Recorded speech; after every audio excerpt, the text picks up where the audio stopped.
Chaque équipe dispose de 20 minutes afin de présenter son cas au juge. J'afficherai un carton pour les 10, les 5, les 2 dernières minutes et les 30 dernières secondes de la présentation.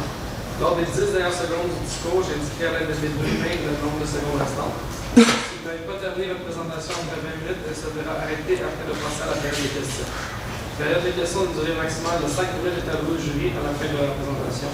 Et veuillez noter que vous pouvez en aucun temps dévoiler le nom ou la provenance de votre université. Lorsqu'il y a des causes qui nous tiennent à cœur, les gens sont prêts à pousser leurs limites. Il y en a qui se rasent les cheveux, il y en a qui font du vélo, de la course pendant 24 heures de temps, il y en a qui donnent du sang. Donc aujourd'hui, il s'agit de trouver qu'est-ce qui tient à cœur les gens afin qu'ils prennent en considération votre fondation. Donc aujourd'hui, mes collègues et moi, Myriam, Bruno, moi-même Karen, avons des réponses à vos questions et allons trouver une stratégie efficace au mandat que vous nous avez offert. Voici comment la présentation va se dérouler. Nous allons répondre à toutes les questions qui sont ici. Donc, premièrement, qui êtes-vous, vous, la fondation de l'Université en administration de Montréal? Quel est le mandat que vous nous avez posé? Pourquoi nous sommes ici aujourd'hui? Quels sont les objectifs précis qui nous ont été posés? Ensuite, comment on les fait, la stratégie même, et le quand et le combien consiste en l'échéancier et le budget. Nous allons terminer par une brève conclusion. Donc, premièrement, qui êtes-vous, vous, la fondation UAM? Vous êtes né depuis 2008, vous êtes très jeune encore, mais vous avez à cœur le soutien de vos étudiants et vous aimez les encadrer dans leurs projets et les soutenir dans leur avenir. Donc, je vais faire une brève analyse interne de votre situation. Donc, votre utilisation des fonds est très bien faite et faite de façon adéquate. Comme j'ai dit, vous aidez vos étudiants et vous les aidez même lorsqu'ils ont terminé leurs études à votre école, donc dans leur futur. Ensuite, votre base de données de la Fondation est très à jour. Donc, c'est une très bonne, une grande force pour vous, vous pouvez l'exploiter grandement. Ensuite, votre présence sur le web. En effet, vous êtes sur le web, mais on a remarqué qu'il y avait une absence de promotion ou d'interaction avec les gens, mais au moins vous êtes déjà là, c'est un bon point de départ. En ce qui concerne les points à améliorer, ils font en sorte un peu de l'analyse actuelle que vous nous avez demandé d'effectuer. Donc, premièrement, votre campagne téléphonique, vous avez un très bon script téléphonique afin d'interpeller les gens lorsque vous les appelez, sauf que lorsqu'ils disent oui, qu'ils veulent entendre de quoi vous voulez parler pour ensuite vos gens sollicitent des dons, des fois, quand ils disent non pour donner de l'argent, vos gens raccrochent tout de suite. Et aujourd'hui, on va vous poser quelque chose puisque ce n'est pas seulement de l'argent qu'ils peuvent vous remettre, mais peut-être qu'ils sont susceptibles à venir à des événements ou peu importe. Donc, on croit que votre message téléphonique n'est pas tout à fait bien exploité. Ensuite, la diminution des dons d'entreprise. On sait que les entreprises peuvent représenter des montants qui sont très, très, très importants pour vous puisqu'ils ont plus d'argent peut-être dans leur poche que particulier. Et puis finalement, vos événements que vous faites en ce moment représentent seulement 2% de vos dons, de vos revenus, ce qui est équivalent aux dons des étudiants. On sait que les étudiants actuels n'ont pas beaucoup d'argent, donc ce ne sont pas ceux-là qui font les plus de dons. Donc nous considérons que c'est un petit peu un point amélioré puisque l'événementiel est vraiment ce qui fait en sorte que les gens sont en contact avec vous et qui sont touchés par la Fondation. En ce qui concerne ce qui est une opportunité, en fait, le bassin de vos diplômés ne cesse d'augmenter année après année. Vous êtes reconnu à l'international pour la qualité de votre enseignement et ça, c'est vraiment important de l'exploiter puisque vos diplômés sont ceux qui ont le sentiment d'appartenance le plus fort, le plus important. Ensuite, 84% de la population donne en 2010, âgée de plus de 15 ans, donne en 2010 environ 450 $ par année. Donc, on sait que la population est habituée à être sollicitée, elle est prête à donner et puis si elle a une cause qui lui tient à cœur, comme j'ai dit au début, ça va lui faire plaisir de vous donner des montants. Et puis finalement, je dis beaucoup de causes. En effet, nous sommes saturés des causes et des dons, des événements. Donc, qu'est-ce qui va être important, c'est de trouver le message porteur.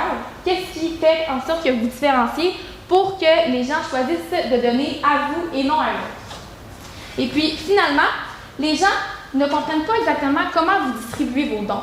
Ils savent que vous existez, vous êtes là, vous êtes nouveau, mais après, l'argent qu'ils donnent, elle se ramasse où s'ils n'ont pas essentiellement étudié chez vous. Donc maintenant, de quoi on parle aujourd'hui? Vous nous avez demandé de faire l'analyse actuelle que je viens de faire, et puis de vous offrir des idées innovatrices et créatrices afin d'aller rejoindre les groupes cibles les plus importants. Donc, je vais laisser la parole à mon collègue Bruno, qui va vous expliquer les objectifs de notre stratégie aujourd'hui pour aller rejoindre les groupes cibles les plus importants. Pardon. Bon, mais c'est bien beau, maintenant on sait à quoi on a affaire, mais avant de commencer une stratégie, il faut savoir pourquoi on l'a fait. C'est quoi nos buts, c'est quoi nos objectifs. Donc, principalement, on s'est dit, comme Karel vient de dire, pourquoi on choisirait votre cause plus qu'un autre, pourquoi les gens donneraient à votre cause. Puis on s'est posé un peu la question, pourquoi nous, on donne à une cause? Parce qu'on a un sentiment d'appartenance envers cette cause-là, parce qu'on croit en cette bénéfice, qu'on croit en ce qu'elle fait. Donc pour nous, c'est très très important d'augmenter et d'accroître le sentiment d'appartenance. Évidemment, le sentiment d'appartenance, on a beaucoup de vos anciens étudiants, de vos diplômés et présentement de vos étudiants, parce que c'est eux qui ont accès justement à cette fondation-là, c'est eux qui en bénéficient. Donc, en deuxième but, on veut fidéliser les diplômés. Vous allez voir que c'est le plus beau bassin de donateurs que vous avez. C'est ceux dans l'avenir qui vont finir ici l'école et qui vont permettre à la Fondation de croître et de vivre encore pleinement.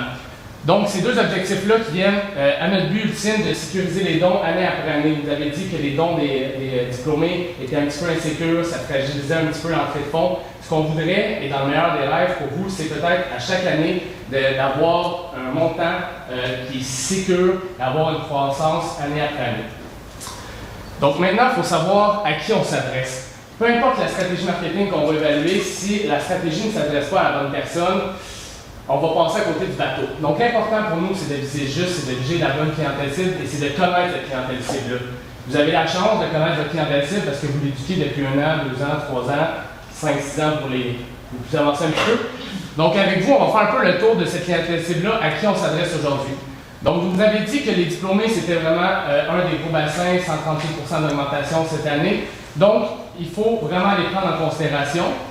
Mais on ne voulait pas non plus négliger les entreprises, parce qu'on sait, les entreprises, c'est peut-être cette année en diminution, mais ça peut être des gros dons, c'est peut-être moins de dons, mais ça peut être des dons d'importance. Donc, il ne faut absolument pas les négliger. Donc, on s'est dit, dans les diplômés, qui qu'on retrouve? On retrouve les baby boomers, on retrouve la génération XY. Très, très différents, très, très différents au niveau caractéristiques, au niveau philosophie et tout. Donc, comment on peut rejoindre toute cette clientèle-là en une stratégie, une campagne de communication. Donc, on s'est dit, qu'est-ce qui réunirait les diplômés, les entreprises, tous ces gens-là? La fierté. La fierté. Je crois que c'est là qu'on va aller joindre les gens, si on touche leur fierté. Pourquoi les baby boomers? Ceux qui sont fiers d'avoir fini leur bac, ceux qui sont fiers d'avoir passé à l'université. Autant les entreprises qui, propriétaires d'entreprise, ne seraient pas fiers de son entreprise. Donc, on va vraiment jouer sur cet aspect-là pour aller toucher la sensibilité des gens, aller toucher la sensibilité des entreprises. Si on est capable de vraiment faire passer le message que oui, les anciens diplômés sont fiers de l'université, les entreprises sont fiers de ce qu'ils ont accompli, je crois qu'on va être capable d'aller leur toucher et de leur solliciter des dons à ce niveau-là. Donc, on arrive au vif du sujet de la présentation. Comment on fait ça? Je pense que vous avez hâte de voir ça. Vous avez demandé plusieurs idées créatives, on en a eu plusieurs, puis on voulait vraiment en cibler 3 qu'on croit être essentielles. Probablement la campagne publicitaire que Myriam va vous démontrer, va vous présenter bientôt, qui est vraiment l'aspect clé de notre solution. La fidélisation des étudiants, comme je vous dis, les étudiants d'aujourd'hui sont vos donateurs de demain. Donc c'est important de les fidéliser maintenant et à peu de frais parce qu'ils sont tous à la même place, sont à l'université et c'est très peu coûteux et très peu difficile d'aller les rejoindre. Et finalement, on voulait juste vous faire un petit conseil pour l'événementiel. On sait que c'est peut-être une source de revenus un petit peu plus faible que d'autres, sauf qu'on croit nécessairement que vous ne devez pas abandonner cet aspect-là et peut-être la pousser davantage. Donc, Myriam? Je vais poursuivre avec la campagne publicitaire. Donc, on le disait, c'est créer un sentiment d'appartenance avec nos diplômés, mais aussi les étudiants. Ils ont déjà ce sentiment d'appartenance-là parce qu'ils sont fiers de venir à l'université ici. Par contre, ça peut se perdre avec le temps. On a peut-être oublié qu'on est déjà allé à l'université parce que c'est loin de nous. Donc, ce qu'on veut faire, c'est tout simplement de leur rappeler qu'un jour, ils sont déjà allés à l'université. Donc ça, c'est avec le message. En fait, ça, c'est la philosophie qu'on veut transmettre dans notre campagne. C'est aidez-nous à créer les leaders de demain. Parce que oui, c'est des leaders que vous créez et les gens qu'on va aller rejoindre, ce sont des leaders puisqu'ils sont venus à l'université ici.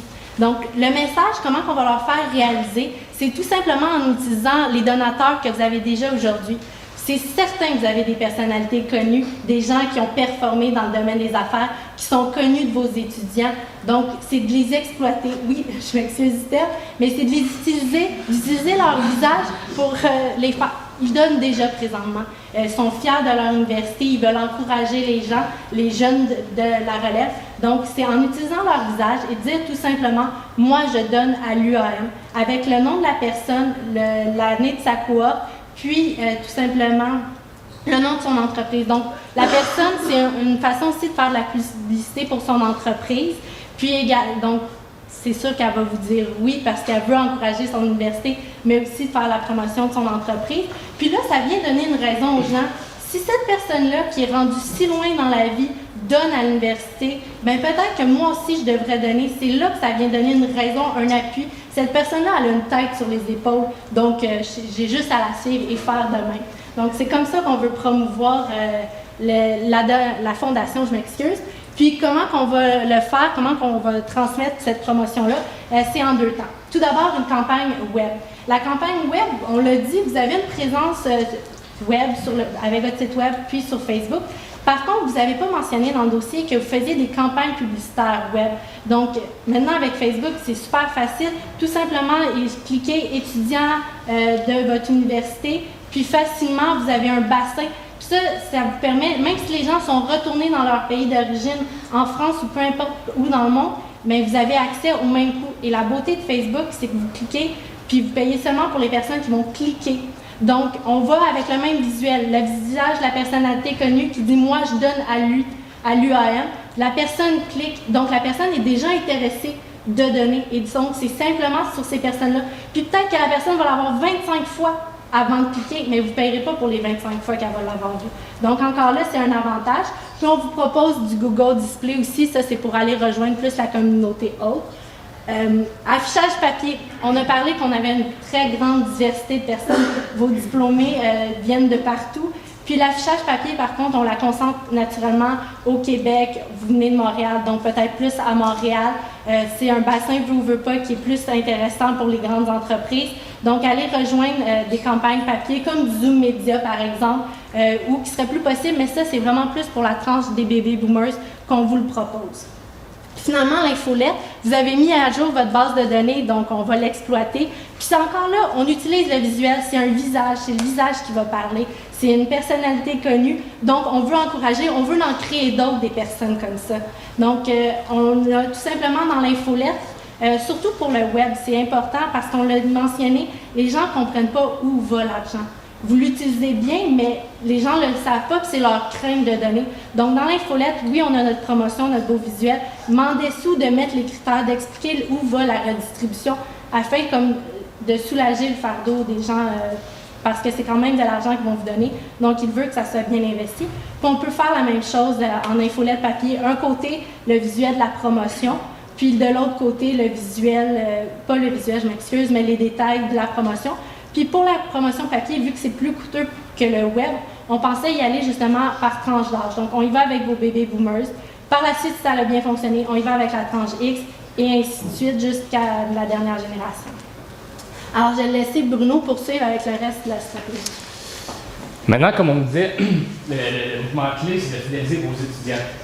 Ça, malheureusement, encore, on n'avait pas nécessairement beaucoup d'informations, mais ce qu'on s'est dit, c'est qu'à la base, il faut transmettre l'information aux étudiants, savoir ce que la Fondation fait, ce qu'elle aide, donner des conférences le midi, vraiment pour que les étudiants soient des représentants de la Fondation. Vous avez la chance d'avoir ici des entrepreneurs de demain, des représentants de demain. Pourquoi pas les exploiter présentement pendant qu'ils sont à l'école?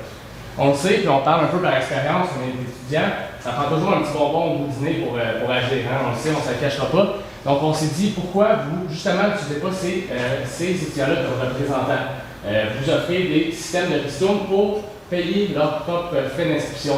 Je vous donne l'exemple, on avait pensé à une ristourne de près de 20%, une bonne ristourne, mais pour vous, c'est de l'argent qui retourne quand même aux étudiants. Donc, par exemple, l'étudiant qui, demain matin, va dans une entreprise, va chercher $1 000 de fondation, de don pour votre fondation, mais lui se fait créditer $200 sur ses frais d'inscription.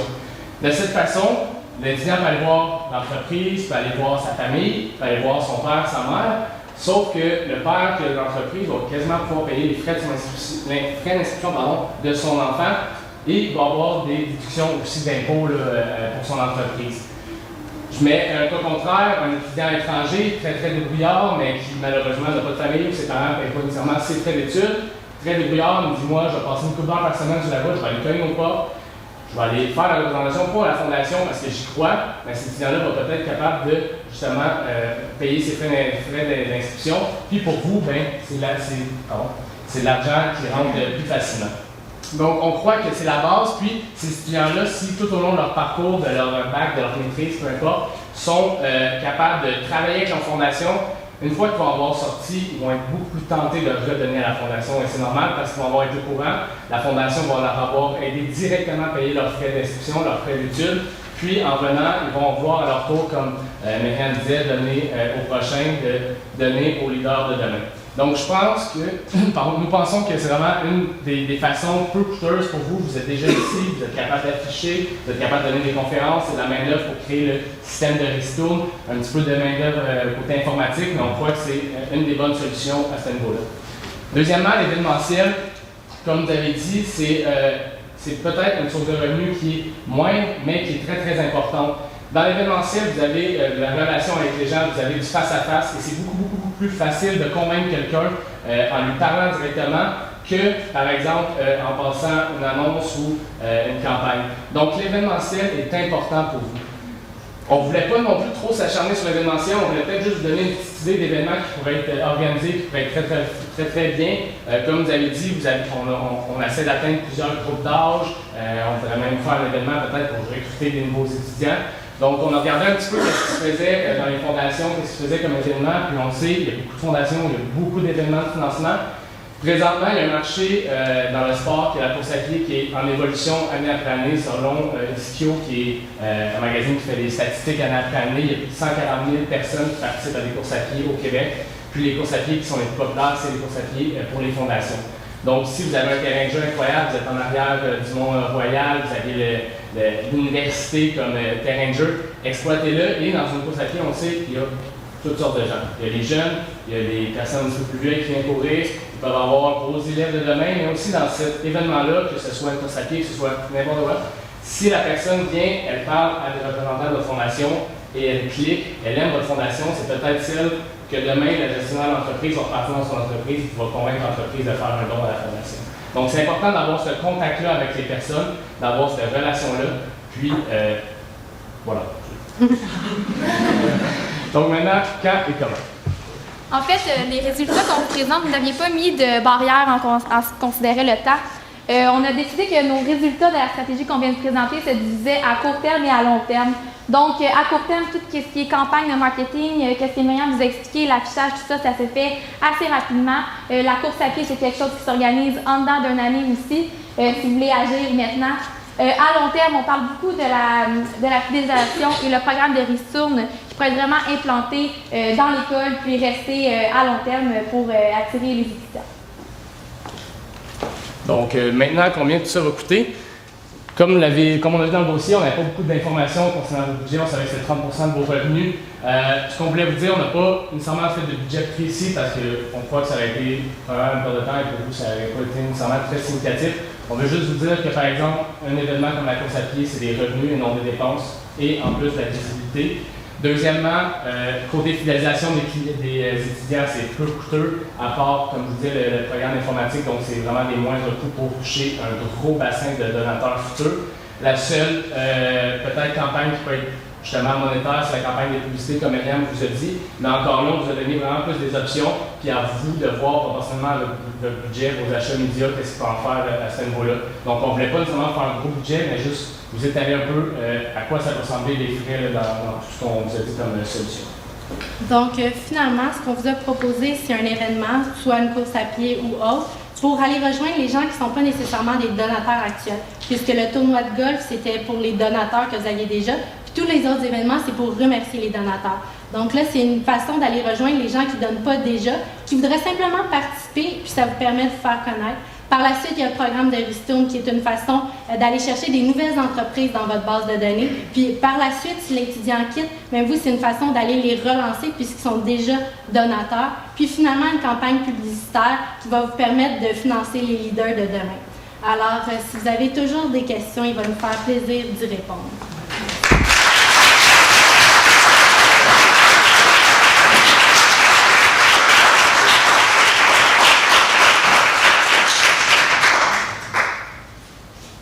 Merci beaucoup pour la présentation.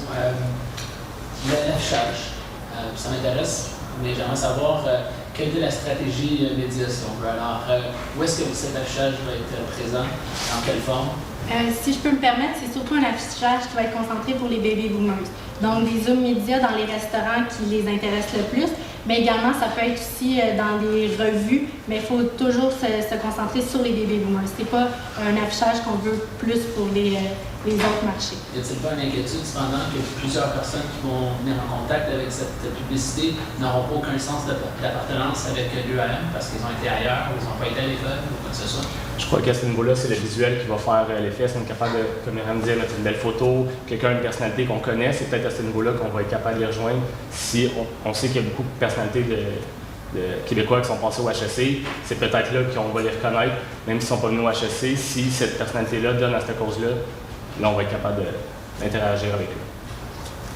Moi, j'aimerais savoir, avec les initiatives que vous avez proposées aujourd'hui, est-ce que vous voyez la fréquence de donations augmenter, le montant des donations, le nombre de gens qui donnent en fait? Qu'est-ce qui augmente ici pour avoir plus de dons à l'affichage? Je crois que vous avez dit les deux réponses. Si on regarde les étudiants qui vont chercher les entreprises, peut-être le montant des dons, mais si on voit plus la campagne pour les anciens diplômés, peut-être la fréquence et le nombre de dons. Donc, je crois que c'est à ces deux niveaux-là qu'on a travaillé. Les étudiants que vous allez utiliser en tant ambassadeur, voilà. Qu'est-ce qu'ils vont avoir pour être capable de les supporter dans ce qui est vraiment un pitch de vente pour eux? Mais si je peux me permettre, vous approchez déjà des entreprises avec des documents pour les dons. Donc, c'est tout simplement ça qu'on leur remet, puis eux, éventuellement, vont aller rencontrer les entreprises avec ça. Et comment faites-vous pour identifier des gens que vous voulez citer pour être vos ambassadeurs? Moi, je crois que c'est principalement comme une job, un emploi, passer des entrevues. Je crois que c'est la meilleure chose. Si vous offrez aux étudiants de payer leur scolarité en étant représentant de la formation, je crois que vous allez avoir des bons candidats à ce niveau-là. OK, donc à la fin de la journée, c'est pas n'importe qui est étudiant qui peut aller utiliser cette fonction de cette initiative-là. Il faut vraiment être ciblé et choisi pour l'utiliser. Ce qu'on peut nécessairement choisir, en fait, c'est que les gens vont se proposer, vont dire « j'en ai entendu parler, j'aimerais appliquer ». Donc, c'est à vous de décider, oui, donc, effectivement, financièrement, vous avez besoin, parce que c'est pas un moyen de faire de l'argent, c'est vraiment un moyen de payer ses études, c'est ça qui est important. Si je vous dis que présentement, à mon avis, notre budget marketing est à son maximum et puis qu'on aime certainement nos idées, qu'est-ce qu'il faut maintenant cesser de nos opérations présentes afin de pouvoir mettre en œuvre votre plan? Si vous dites que vous avez du budget, peut-être rien cesser et augmenter vos activités. Moi, personnellement, c'est ce que je fais. Peut-être garder ce que vous avez parce que ça va bien, vous avez eu des croissances dans les dernières années. Si vous dites que votre budget marketing est à son meilleur, engagez quelqu'un pour faire un événement d'envergure. Vous avez la place ici à Montréal pour le faire. Engagez quelqu'un pour s'occuper des représentants ici à l'université de ce programme-là. Je crois que ça va être que du positif. Côté un peu plus détaillé avec vos initiatives en ligne avec les médias sociaux, les affichages Google, Facebook, est-ce que vous avez un objectif de trafic pour augmenter le nombre en ce moment, on est à 1200 en Facebook, par exemple, un objectif pour le trafic avec ces initiatives-là? En fait, si je peux me permettre, c'est pas une campagne pour augmenter vos nombres de fans Facebook, c'est vraiment pour augmenter vos dons. Donc, ça va être dirigé directement sur votre formulaire de dons en ligne. Donc, la quantité, ça va être à évaluer. Malheureusement, je ne suis pas certaine du nombre exact de diplômés que vous avez, donc je ne peux pas évaluer le montant du travail, mais on pourrait dire un 10% facilement si on se base sur d'autres campagnes actuelles. Qui vont devenir en fait engagés sur les médias sociaux aussi. Okay. Ça va? Merci beaucoup.